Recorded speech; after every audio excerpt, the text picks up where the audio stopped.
Halo, assalamualaikum warahmatullahi wabarakatuh, Bang Tony. Waalaikumsalam warahmatullahi wabarakatuh, Mas Angga. Alhamdulillah, ini bisa terhubung ya.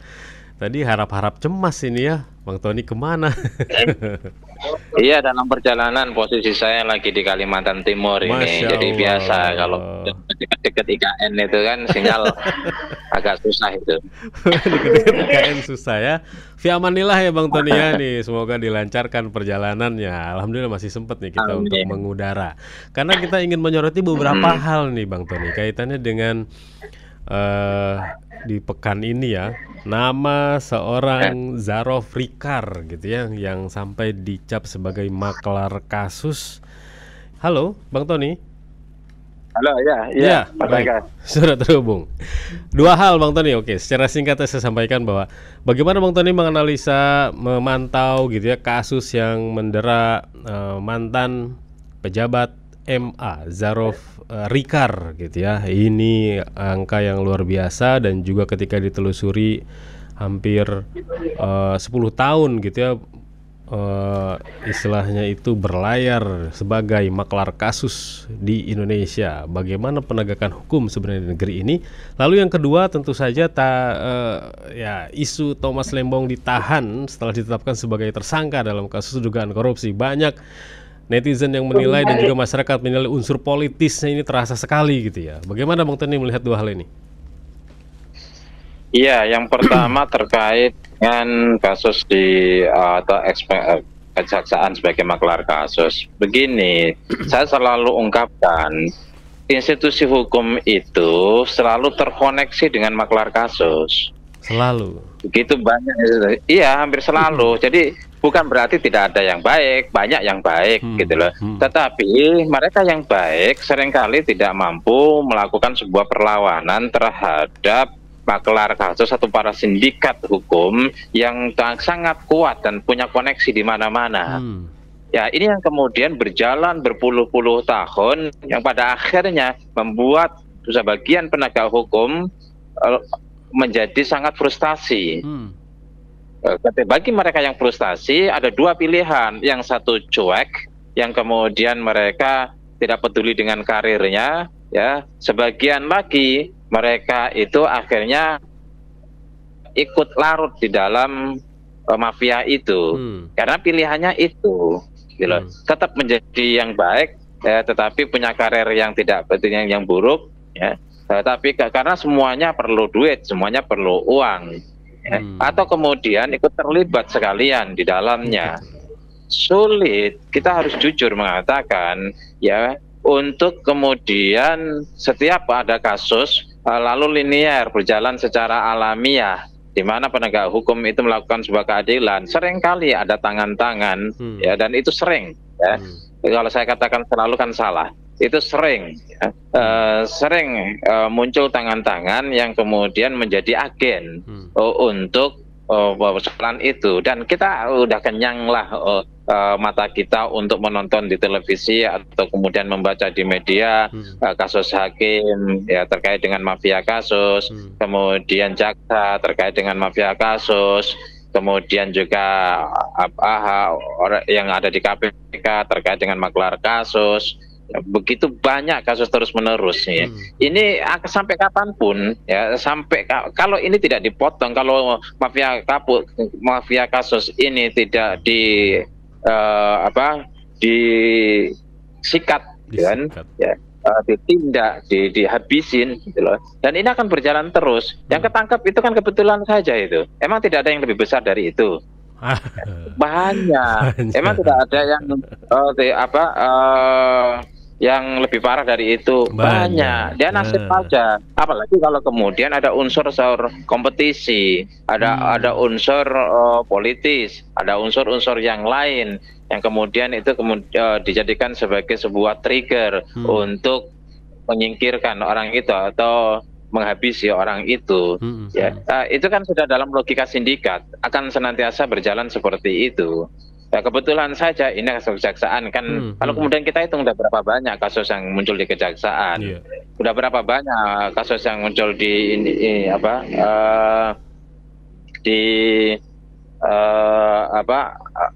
pengacara misalnya, itu kan advokat. Ya cobalah kemudian ya kita telusurilah bahwa ya sudahlah, kita ini pemerintahan baru, ini presiden baru, Pak Prabowo menegaskan untuk memberantas semua bentuk korupsi. Ya, tentu saja turunannya adalah kolusi dan sebagainya. Nah, kolusi itu yang begitu menguat, mengkristal, yang menjadi sebuah seolah-olah menjadi sebuah sistem kan dilakukan secara sistemik. Ya, ini pada akhirnya kemudian kita katakan sebagai sindikat, kita katakan sebagai mafia dan sebagainya. Kemudian dalam konteks hukum kita sekarang maklar, sama saja lah, sindikat, mafia, kemudian maklar, ya, karena memang itu dilakukan oleh banyak orang, banyak pihak, dilakukan secara profesional, sistematis, terstruktur, ya, melibatkan begitu banyak berbagai, dan lakukan juga secara masif. Gitu. Jadi kita nggak perlu kaget lah. Kalau kita kaget berarti memang kita pelupa. Kita tidak jernih untuk melihat data by data, untuk melihat kasus by kasus. Ini kemudian apakah kemudian dianggap kasuistis? Iya, kasuistis, tapi banyak. Kasuistis terlalu muncul, kasuistis, tapi tidak pernah berhenti. Ini masalahnya. Jadi problemnya bukan sekarang dia ketangkep karena 10 tahun, gitu kan? Ya, yang lain tidak ketangkep. Kan masalahnya di situ. Ya kuncinya adalah kalau mau good governance, ya menurut saya ketegasan Pak Prabowo ini harus direalisasikan, harus dibuktikan, harus proven di dalam pemerintahan berjalan ke depan. Kuncinya ada di situ. Tapi kalau kemudian ini menjadi bagian daripada unsur-unsur di luar hukum, dan ini lebih berbahaya lagi, ini lebih merusak lagi. Itu yang pertama. Kemudian yang kedua terkait Temlembong. Ya kasus model Temlembong kan juga sering. Gitu kan. Sekarang namanya Temlembong, kemarin namanya siapa, sebelumnya namanya siapa lagi, situ namanya siapa lagi. Gitu. Ya, saya selalu mengatakan apa namanya, kalau pejabat itu ketangkep, gitu kan, itu apa saja ini. Ya kalau bisa karena bisa karena memang pejabat ini tidak akomodatif, ya, pejabat ini tidak komunikasinya tidak baik dan sebagainya lah. Kadang-kadang kita capek juga mengomentari hal-hal seperti ini karena semuanya sudah jelas, gitu. Misalnya begini, ini itu banyak ya masalah yang ada di akuarium ya, di ruang kaca. Nah, kita semua melihat, gitu kan. Tetapi kemudian ada salah satu yang menunjuk itu kasus. Kenapa harus kaget? Yang lain juga banyak kasus. Ini loh di ruangan yang berkaca, transparan, semuanya ngelihat, gitu kan. Terus kemudian ada orang yang teriak, ini kasus yang kebetulan diangkat kasus mafia. Padahal di situ juga begitu banyak kelihatan, gitu loh. Hanya cuma tidak ditunjuk oleh tangan, oleh telunjuk kita, ya, tidak kemudian disebutkan, tidak diteriakkan. Lalu kemudian kita heboh, ya ditambahin media, ya. Media suka yang kayak begini nih kan, dapat isu, dapat berita, yang kemudian menjadi pembicaraan. Kalau saya males membicarakan ini, ya, karena ini hanya bicara satu dari sekian banyak kok. Kalau kita ngomentari satu kasus ini, kita terjebak kepada seolah-olah Indonesia ini baik-baik saja, kasusnya hanya satu. Itu maksud saya, gitu kan. Kenapa saya selalu mengeneralisir? Ya mari kita ya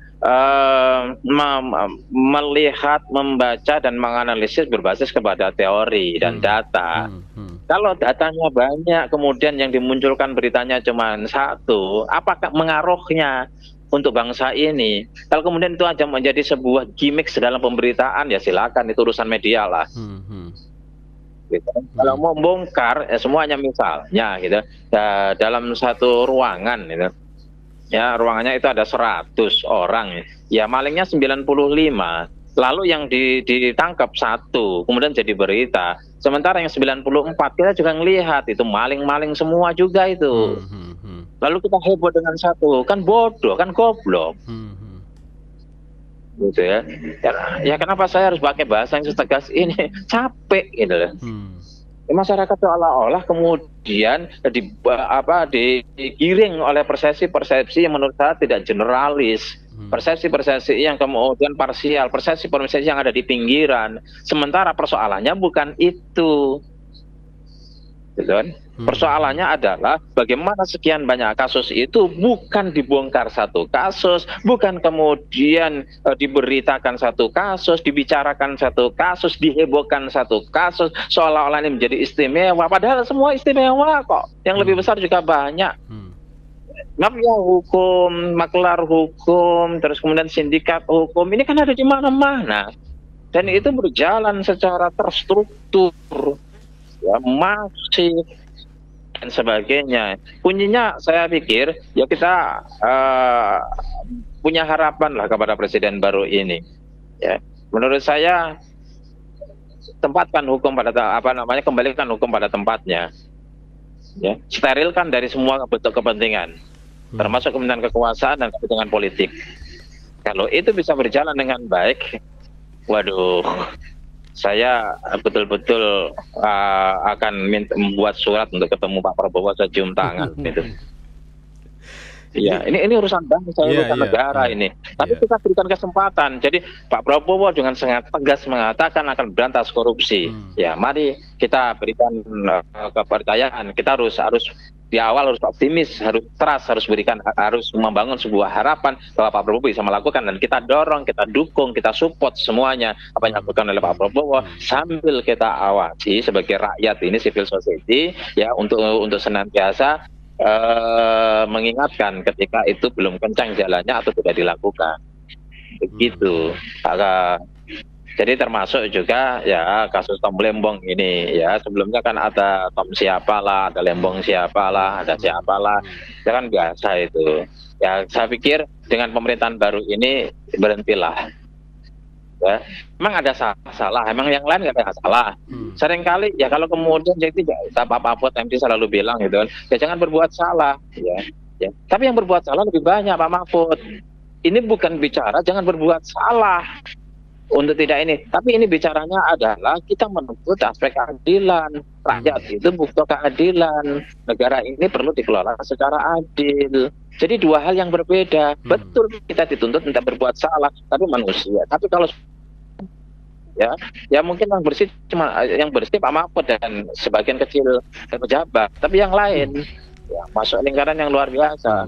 Jadi juga butuh Pak Mahfud yang punya pengalaman dan punya data untuk terus-menerus memberikan peringatan dengan data-data yang ada. Saya nggak tahu setelah Tom Lembong itu siapa, nanti siapa lagi. Saya pikir kita punya harapan kepada Pak Prabowo, berhentilah hukum itu diintervensi, berhentilah hukum itu dikait dengan hal-hal yang bersifat politis dan sebagainya. Ini otomatis lah persepsi publik akan terbentuk. Ya, kita nggak bicara tentang faktanya seperti apa karena itu urusan hukum, tetapi persepsi publik akan terbentuk bahwa ini dianggap, ya, dalam tanda kutip dianggap memiliki memiliki kaitan dengan politik. Itu masalahnya. Kami juga, masyarakat juga kan melihat gitu ya, bagaimana langkah-langkah yang akan dilakukan, strateginya seperti apa penegakan hukum ini. Kalau kasus-kasus besar nanti ke depannya akan banyak yang terungkap, bahkan sampai ke melihat bagaimana porsi pemerintahannya juga, orang-orang di pemerintahannya juga yang memang ada yang terduga gitu ya, ada yang terindikasi, betul-betul membutuhkan pembuktian gitu ya dari pemimpin bangsa ini, Bang Tony. Iya, kan kita terbiasa ya, ada 100 hari ya kinerja, gitu kan. Ya, tetapi 100 hari itu juga tidak memberikan jaminan kemudian untuk 5 tahun ke depan. Ya, tentu saja kita sebagai rakyat, ya, satu memberikan kepercayaan, yang kedua memberikan kesempatan, yang ketiga kemudian mengawasi, ya, kemudian keempat kita juga memberikan kontrol. Ya, ketika DPR tidak lagi punya fungsi kontrol yang baik sebagai legislatif, salah satu tugasnya memang controlling, tetapi selama ini bagaimana mau mereka mengkontrol ketua umumnya jadi menteri, jadi anak buahnya presiden. Ya, hampir mustahil lah. Inilah hukum tata negara kita yang bermasalah, yang selalu saya ungkap di Rasel juga, agar ini dibenahi. Kalau ini tidak dibenahi, maka agak sulit kita berharap bahwa lembaga-lembaga itu baik yudikatif, eksekutif dan legislatif itu berjalan secara baik sesuai dengan fungsinya. Jadi ya tetap sekali lagi kita menunggu bukti, tidak boleh apatis, ya. Tetap kita tidak boleh pesimis juga, tapi kita optimis, kita berikan kepercayaan, kemudian kita berikan juga kesempatan, dari situ kemudian kita mengawasi, ya, dan pada akhirnya ketika ternyata tidak terrealisasi, ya kita ingatkan tugas itu kan memberikan, mengontrol, mengingatkan pemimpin bangsa ini yang untuk menjalankan sesuai tugasnya, sesuai fungsinya, sesuai apa yang dijanjikan. Jadi antara kata dan perbuatan, satu kata dan satu perbuatan. Kami juga melihat bagaimana institusi yang kemarin berjalan, ya, pemerintahan kemarin berjalan tidak menghasilkan, tidak memuaskan gitu ya hasil kerjanya, tapi orang-orangnya tetap dipertahankan di institusi itu dengan pemerintahan yang baru gitu, Bang Tony. Apakah ini akan betul-betul membantu pemerintahan Prabowo ke depan gitu ya, institusinya tetap, orangnya juga tetap, tapi nanti kan visi misinya udah beda nih di tangan Prabowo. Iya, saya lihat saya tadi pagi di hotel, saya membaca buku yang ditulis oleh Bill Clinton. Membuat buku judulnya Giving. Ya, termasuk giving itu selain giving waktu, giving money, giving material, juga giving collaboration. Ya, giving kolaborasi. Saya contohkan Nelson Mandela. Nelson Mandela itu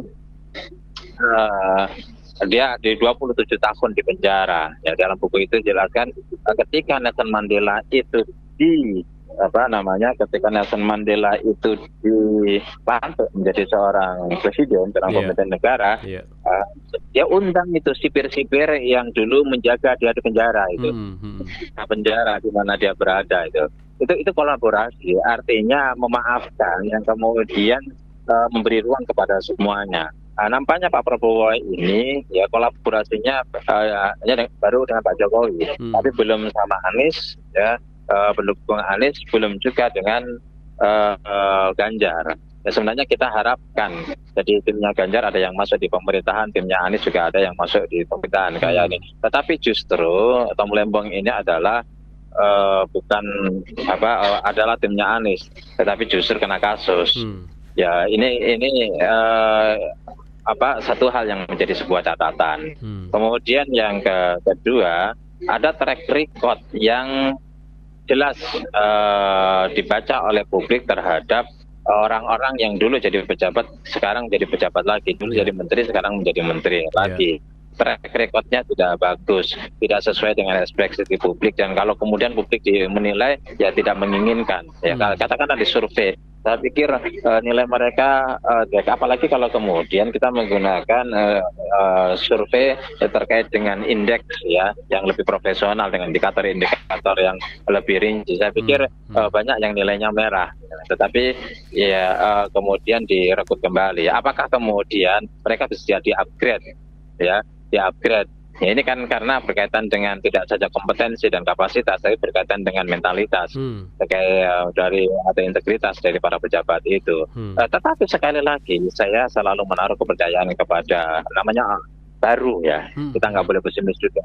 Ya, berikan kepercayaan, barangkali ini para pejabat-pejabat yang track recordnya merah kemudian di-upgrade, ya. Diupgrade untuk kemudian dijauhkan, lalu dengan kinerja setelah mereka ke Hambalang, kemarin di retreat, ya, dibawa ke Magelang, dan ya terus setelah itu barangkali itu adalah sebuah proses untuk pembersihan, ya, atau kemudian dalam bahasa yang lebih kasar lagi itu sebuah pertaubatan.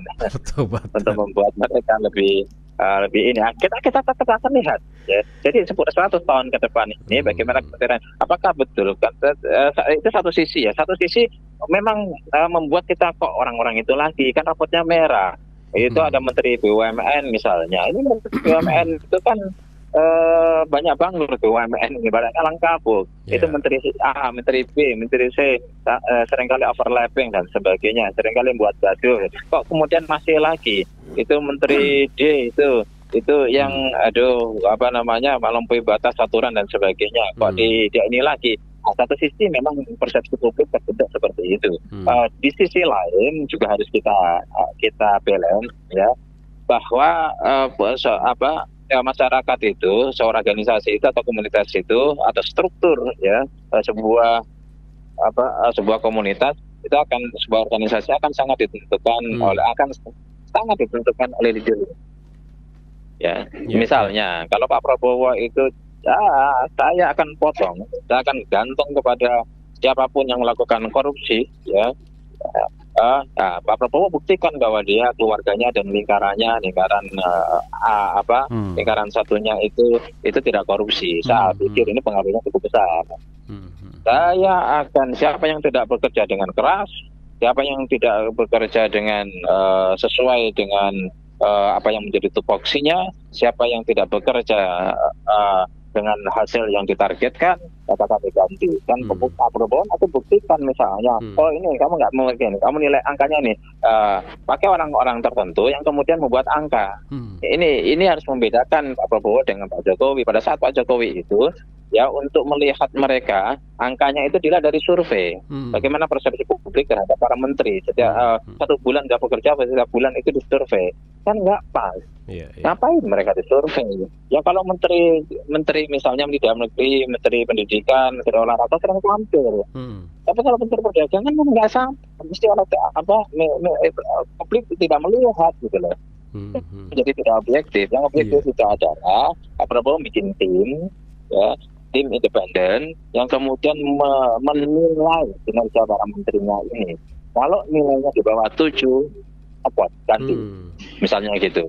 Jadi ada nilai berbasis kepada integritas, ada nilai berbasis kepada disiplinan, nilai berbasis kepada loyalitas, nilai berbasis kepada kinerja dan sebagainya. Indikator-indikator itu kemudian diangkakan sebagai sebuah penilaian. Ini angkanya 7 ke atas atau 7 ke bawah. Kalau angkanya 7 di warning, diingatkan. Angkanya 7, boleh kasih kesempatan. Tapi angkanya di bawah 7, udah ganti saja, reshuffle aja. Tidak salah kalau kemudian setiap bulan atau melakukan reshuffle. Dan itu menurut saya juga bagus-bagus saja. Jadi reshuffle itu tidak harus nunggu kemudian 3 menteri, 4 menteri. 1 menteri kalau memang itu tidak bisa diberikan tugas sesuai dengan rute visi yang dibangun oleh Pak Prabowo, ya ganti. Kali ini dilakukan oleh Pak Prabowo, keren. Itu kan kita berharap seperti itu. Itu harapan memang. 1 bulan ternyata diangkat, tidak bisa bekerja, atau kasih waktu 2 bulan baik saja, ganti. Tidak hanya berlaku pada menteri, semua pejabat negara termasuk Kapolri, Kejaksaan, Jaksa Agung, kemudian yang lain-lain yang keberadaannya di tangan presiden. Kalau mereka tidak bekerja sesuai dengan visi yang ditargetkan oleh presiden, ganti. Itu. Stabilitas politik penting, wajib. Stabilitas kekuasaan penting, karena stabilitas kekuasaan itu menopang untuk stabilitas politik. Ini penting sekali. Stabilitas politik menopang untuk stabilitas kekuasaan penting sekali. Tetapi itu adalah instrumen, bukan final goal. Tujuan utamanya dari semua ini adalah bagaimana Indonesia ini betul-betul seperti Pak Prabowo bilang itu punya kedaulatan, punya ketahanan pangan dan sebagainya. Saya pikir itu menjadi sebuah tujuan. Yang lain itu ya untuk stabilitas politik, stabilitas itu instrumen. Jangan dijadikan ini justru final goal, bagi-bagi akhirnya kan. Bagi-bagi boleh sebagai sebuah instrumen. Tapi goalnya itu adalah ya visi Pak Prabowo itu kedaulatan bangsa ini. Kedaulatan bangsa.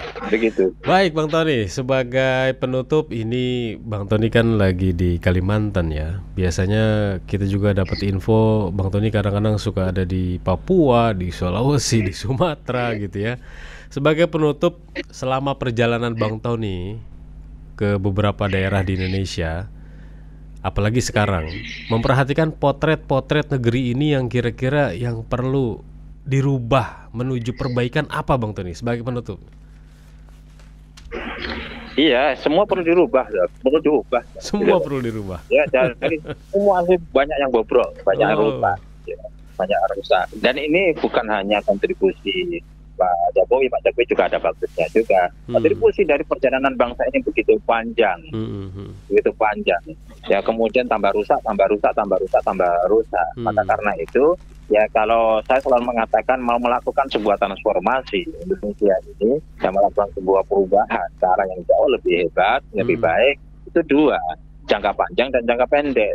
Jangka pendeknya itu pemimpin, ya, pemimpin, ketegasan pemimpin, terus kemudian integritas pemimpin, kemampuan pemimpin, ya, leadernya pemimpin. Ini yang pada akhirnya menjadi pertaruhan nasib masa depan bangsa ini ke depan. Kemudian jangka panjangnya pendidikan. Ya gimana pendidikan, perguruan tinggi itu, negara itu mau lari dari tanggung jawab pendidikan khususnya di perguruan tinggi, dibikin PTNBH supaya bisa berdiri sendiri. Ya nggak boleh. Menurut saya negara harus hadir, ya, harus hadir betul-betul. Kalau standarnya itu kan bahwa universitas itu harus dianggarkan 2% dari APBN. Kita dari 0,6, kita aja nggak masalah. Apalagi kemudian juga muncul PTNBH. Tapi di sisi lain juga rektor dipilih oleh menteri, mestinya udahlah selesai. Rektor kembalikanlah kampus pada independensinya. Rektor biarlah dipilih oleh senat universitas, dekan biarlah dipilih oleh senat fakultas. Kalau ini ya mengalihkan mereka, gitu kan? Saya pikir jangan takut lah kritik kita. Civil society yang paling kuat itu ada di kampus, ada namanya mimbar kampus. Biarlah mereka kemudian memiliki karakter sendiri, memiliki gamenya sendiri, dan kemudian memberikan kontribusi besar untuk bangsa ini, kontribusi dalam konteks demokrasi, kontribusi dalam konteks yang lain-lain. Saya pikir perlu dikembalikan. Kita sudah bersepuluh tahun bahwa kampus itu tidak memiliki independen. Kayak kasus yang terakhir itu kita lihat ada BEM fakultas kemudian dibekukan gara-gara melakukan kritik kepada pemerintah. Saya pikir itu sudah masa lalu lah. Sudah harus dihilangkan. Apa yang baru, apalagi sekarang ada khusus Menteri HAM sendiri, kan, Menteri Hukum sendiri, dan Menteri dan sebagainya. Saya pikir ini berikan kepercayaan kepada Pak Prabowo, berikan kesempatan bagi Pak Prabowo dengan semua pejabat yang dipilihnya untuk melakukan sebuah sesuatu yang baik dari Pak Jokowi diambil, yang tidak baik ya sudah diubah, gitu kan. Itu kan sudah merupakan sebuah hukum dialektika kan. Dialektika itu sesuatu yang alamiah, ya, yang sepanjang sejarah akan berjalan. Yang buruk ya dibuang, ya, yang terus yang baik ya diambil dan dikembangkan. Itu saja. Mari kita sebagai rakyat, mari kita kontrol terus, ya, persoalan kita tentu saja balance, kita berikan support yang baik, tetapi kita kontrol yang kurang baik. Begitu. Baik Bang Tony Rosyid, luar biasa dialog kita di pagi hari ini. Bang Tony, semoga perjalanannya selalu dalam perlindungan Allah Subhanahu wa Ta'ala. Terima kasih atas dialognya di pagi hari ini. Insya Allah kita jumpa lagi pekan depan. Assalamualaikum. Waalaikumsalam warahmatullahi wabarakatuh.